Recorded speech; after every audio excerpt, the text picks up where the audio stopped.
Okay, we're going to take a look at this knee sleeve and see what we think. First of all, it definitely has good construction, like it's made well. It seems to be very elastic. You know how some of them get loose right away. This one's pretty tight.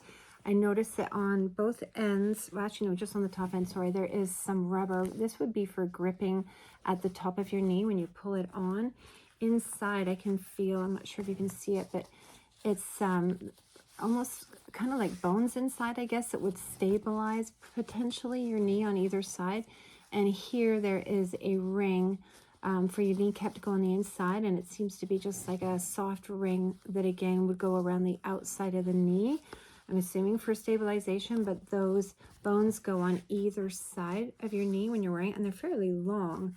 And again, on the bottom, there is no rubber, but it's nice and elasticy. You can feel that it works really well. So I think this is a very good compression sleeve for your knee if you're looking for something that's a little higher elasticity like this and more of a stronger compression and a stronger support through here. So yeah, definitely worth giving a try if you're looking for something like this.